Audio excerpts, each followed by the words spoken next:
नमस्कार श्रोते हो, परमात्मा साई भक्तिसार साईमणी 891 चॅनलमध्ये तुमचं सर्वांचे मी स्वागत करीत आहे।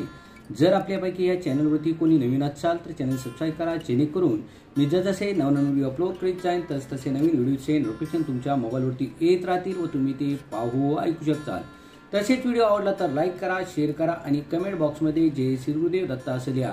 आपण ह्या व्हिडिओमध्ये श्री गुरुचरित्र कथासार मधील अध्याय 33वा चालू करत आहोत। अध्यायाचे नाव आहे रुद्राक्ष महिमा। अध्याय चालू करण्यापूर्वी मी श्री गुरुदेव दत्तांना प्रार्थना करतो की हा अध्याय ऐकण्यासाठी आपण यावे। श्रीपाद श्री वल्लभ दिगंबरा दिगंबरा हा अध्याय ऐकण्यासाठी यावे गुरुदेव दत्ता। अध्याय 33वा रुद्राक्ष महिमा। सिद्धमुनी सांगतात, ती पतिव्रता नंतर आपल्या पतीसह दुसरे दिवशी सकाळी श्री गुरूंचे दर्शनास मठात गेली। उभयंतांनी श्री गुरूंचे दर्शन घेतले व त्याचे जवळ बसली। त्यावेळी ब्राह्मण स्त्री श्री गुरूंना म्हणाली, गुरुदेव, मी शोक करीत असताना मला एका जटाधारी सर्वांगाला भस्म लेपन केलेल्या एक यतीने येऊन अनेक आचार धर्म सांगितले। त्यांनी 4 रुद्राक्ष देऊन 2 प्रेताच्या कानी व 2 गळ्यात बांधून दहन करण्यास सांगितले। तसेच शरण तीर्थही शिंपडण्यास सांगितले। आपले दर्शनही घेण्यास सांगितले। ते रुद्राक्ष आम्हापाशीच राहील। यावर श्री गुरु म्हणाले, तुझी भक्ती पाहून ते रुद्राक्ष आम्हीच दिलेले होते। भक्तीने वा अभक्तीने रुद्राक्ष जो धारण करील त्याला पापाची बाधा होणार नाही, असा हा रुद्राक्षांचा महिमा मोठा आहे। मी तुम्हाला विस्तारून सांगतो, त्याचे मनपूर्वक श्रवण करा, असे सांगून श्री गुरूंनी रुद्राक्ष महिमा सांगण्यास सुरुवात केली। श्री गुरु सांगतात, जी व्यक्ती 1000 रुद्राक्षांच्या माळा धारण करील तो रुद्र स्वरूप होईल। पण 1000 रुद्राक्षांच्या माळा धारण करण्यास नाही साधले तर दोन्ही दंडास 16, शेंडीला 1, दोन्ही हातात मिळून 34, गळ्यात 32, मस्तकाभोवती 24, दोन्ही कानावर 12 अशा रीतीने धारण करावे व 108 रुद्राक्षाची माळ गळ्यात घालावी। त्या माळेत पोळे व वैडूर्य या रत्नांचा वापर करून ती माळ चांदीची वा सोन्याच्या तारेची करावी। ज्याचे गळ्यात रुद्राक्षांची माळ आहे त्याला पापांचा स्पर्श होत नाही। रुद्राक्ष मस्तिके वा दोन्ही कानाला बांधून जो स्नान करतो त्याला गंगा स्नानाचे फळ लाभते। रुद्राक्षाची पूजा करून त्यावर रुद्र सूक्ताने अभिषेक केल्यास लिंगपूजा केल्याचे फल प्राप्त होते। 1 मुखी, 5 मुखी, 11 मुखी, 14 मुखी रुद्राक्ष असतात। यापैकी धारण केल्याने धारकास 4 पुरुषार्थाचा लाभ होतो। या रुद्राक्षाचा महिमा किती आहे ते समजण्यासाठी मी तुम्हाला एक कथा सांगतो। श्रोते हो, नीट लक्ष देऊन ऐका।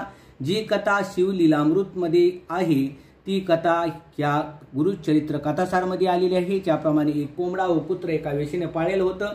त्यावेळेला भगवान शिवशंकर येतीचं रूप घेऊन त्या वेशीची परीक्षा पाहण्यासाठी आलेले होते। तीच कथा इथे आलेली आहे, नीट लक्ष देऊन ऐका। काश्मीर देशाचा राजा भद्रसेन याला एक मुलगा होता। त्याचे नाव सुधर्म। त्या राजाच्या मंत्र्यालाही एक मुलगा होता, त्याचे नाव होते तारक। सुधर्म व तारक दोघे सुंदर होते, एकमेकांचे चांगले मित्र होते। दोघेही एकत्रच विद्याभ्यास करीत। ते दोघेही शिवभक्त होते। त्यांना दाग दागिने अलंकाराचा तिटकारा वाटे। ते नेहमी गळ्यात रुद्राक्ष माळा, कपाळी त्रिपुंड टिळा लावीत। जर कोणी अलंकार आधी दिले तर त्यांना फार राग येई।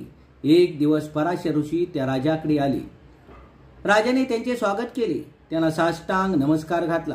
त्यानं आपल्या सिंहासनावर बसवून त्याची पादपूजा आदिविधी यथासांग पार पाडली आणि मग राजाने आपल्या पुत्राबद्दल त्यांना सांगितले आणि विनंती केली की गुरुवर्य, आता तुम्ही तरी त्याला समजवा, आपण त्रिकाल ज्ञानी आहात, तरी आमचा पुत्र असे का वागतो ते कृपा करून सांगावे। राजाचे म्हणणे ऐकून पराशर ऋषी सांगतात, राजा, तुझ्या आणि तुझ्या मंत्री पुत्राचे पूर्वजन्माचे वृत्तांत फार विस्मयाचे आहेत। ते मी तुला सांगतो, ऐक। नंदीग्राम नावाच्या नगरी एक वेडा राहत असे। तिच्या वैभवाला सीमा नव्हती। ती अतिशय सुंदर लावण्यवती होती। ती जरी वेश्या असली तरी स्वतःला मात्र पतिव्रता समजत असे। ती ब्राह्मणांना पुष्कळ दानधर्म करीत असे। तिने नृत्य करण्यासाठी रत्नखचित नाट्यमंडप उभारला होता।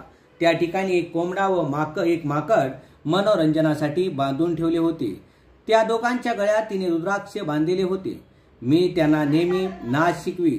असे असताना एक दिवस अजब घटना घडली। शिवरत्न नावाचा एक महाधनिक वाणी तिचे घरी आला। त्याचे गळ्यात रुद्राक्ष माळा होता आणि अंगावर भस्म फासले होते. त्याच्या डाव्या हातात एक रत्नखचित लिंग होते. ते लिंग पाहून त्या वेशीच्या मनी त्या लिंगाबाबत मोह उत्पन्न झाला. तिने आपल्या सखीस सांगितले की त्या वाण्याला जाऊन विचार त्या लिंगाची किंमत किती आहे म्हणून. तिने आपल्या सखीस सांगितले की त्या वाण्याला जाऊन विचार त्या लिंगाची किंमत किती आहे म्हणून. मी ती पूर्ण देईन अथवा त्याची 3 दिवस कुलस्त्री होऊन राहीन. त्याप्रमाणे तिच्या सखीने वाणीची भेट घेतली व त्या वेशेचा निरोप सांगितला. त्यावर त्या वाण्याने 3 दिवस कुलस्त्री होण्याच्या अटीस मान्यता दिली.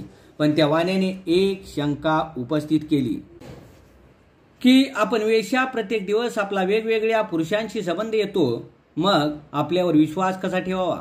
त्यावर त्या वेशेने लिंगावर हात ठेवून 3 दिवस कुलस्त्री होऊन राहण्याची शपथ घेतली. तेव्हा तो वाणी ते रत्नजडित लिंग तिच्या हाती देण्यास तयार झाला. तिच्या हाती लिंग देऊन तो वाणी म्हणाला की जर या लिंगास कोणती हानी वा नुकसान झाले तर मी प्राणत्याग करीन. वेशीने ते मान्य केली. पूर्ण दिवस त्या दोघांनी आनंदाने वेळ घालवल्यानंतर संध्याकाळी अंतर्ग्रहात जाण्यास निघाले. त्या ठिकाणी लिंग नको म्हणून ते नाट्यमंडपाच्या मध्यवर्ती खांबाजवळ ठेवून दिले व दोघे अंतर्ग्रहात गेले. ती दोघे क्रीडेत रममान होत असताना अचानक त्या नाट्यमंडपाला मोठी आग लागली. तो वाणी शोक करू लागला. लोकांनी आग विझवण्याचा आतोनात प्रयत्न केला पण शेवटी ते लिंग आगीत जळाले. त्या आगीत कोंबडा व माकड ते हे पण जळाले. त्या वाण्याने लाकडे गोळा केली व अग्नी प्रज्वलित करून त्यात आपण उडी घेतली. त्या वेशीला फार दुःख झाले. नरहत्येचे पाप तिच्या माती आले. तशात तिने त्या वेशाला आपले पती मानले होते. त्याने आत्मदहन केल्याने त्या वेशीने सहगमन करावयाचे ठरवले. तिने वस्त्र अलंकार सर्वांचे दान केले व सहगमनाची तयारी केली. तिच्या बंधूंना फार वाईट वाटले.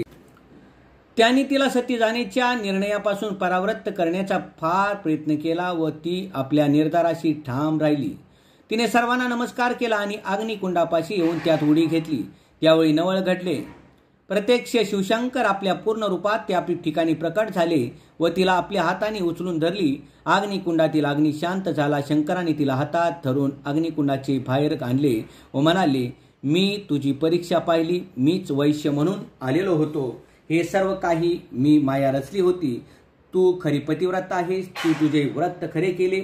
मी तुझ्यावर प्रसन्न आहे. कोणताही वर मागून घे. यावरती वेश्या म्हणाली, भगवान मला कोणताही वर नको. मला आणि माझ्या दास दासी बंधूंना आपल्या सानिध्य राहायला मिळावे. आम्हा सर्वांना पूर्व जन्मापासून मुक्त करावे. शंकराने तथास्तु म्हणून आशीर्वाद दिला व सर्वांची मोक्षप्राप्ती झाली. पराशर ऋषी राजाला सांगतात की जो कोंबडा व माकड त्यावेळी मंडपात जळाले होते त्यांनाच हा तुझा पुत्र व मंत्र्याचा पुत्र म्हणून जन्म मिळाला. त्यांनी रुद्राक्ष धारण केलेले त्यांना उच्च मानव जन्म मिळावा. ते वैभवात राहायला मिळावे आणि पूर्व संस्कारामुळे त्यांना याही जन्मी रुद्राक्ष धारणेचे वेळ लागले. पूर्वजन्मी ते अज्ञानी होते. आता ते दोघे ज्ञानवंत होतील. अशा रीतीने पराशर ऋषींनी राजाला सांगितले. रुद्राक्ष महिमा श्रीगुरूंनी त्या ब्राह्मण दाम्पत्याला कथन केला. राजाने पुढे आणखी काही प्रश्न पराशर ऋषींना विचारले. ते पुढे सांगतात. श्री गुरु दत्तात्रेय अर्पणमस्तु. पुंडलिका वर्धट श्री ज्ञानदेव तुकाराम पंढरीनाथ महाराज की. गोपाल कृष्ण महाराज सांबश्वर महादेव कैलासपती. ओम नमो भगवते वासुदेवाय. सुदेव दत्त ब्रह्मा विष्णू महेश्वरा.